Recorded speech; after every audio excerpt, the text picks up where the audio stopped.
Hi! Welcome to our new video of Python Basics series especially designed for beginners. Today we are going to learn about the classes and objects in Python. By this time, all of you should have already learned about Python data structures. If not, I have added all link in description. If you are new here, do subscribe the channel and hit the bell icon to receive every video update. Thanks! Python class is the blueprint on which instances of the class are created. Objects are an encapsulation of variables and functions into a single entity. Objects get their variables and functions from classes. Classes are essentially a template to create your objects. A very basic class would look something like this. We'll explain why you have to include that self as a parameter a little bit later. First, to assign the class to an object you would do like this. Now the variable myObject holds an object of the class myClass that contains the variable and the function defined within the class called myClass. Now, let us learn how to access variables.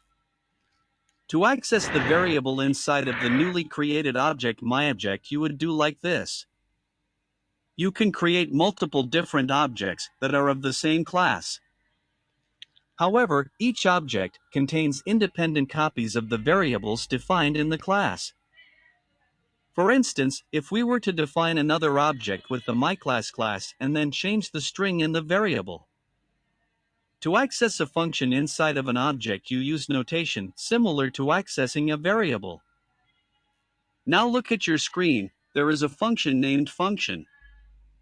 And it is accessed from the myClass object. This would print out the message, this is a message inside the class. The init function is a special function that is called when the class is being initiated. It's used for assigning values in a class. Have you guys any questions in your mind? Do not hesitate to ask in the comments section. We learned what classes and objects in Python, how to access variables and functions inside the class. We are going to learn some exciting new in upcoming videos, so stay tuned. And don't forget to subscribe. Until the next video, goodbye.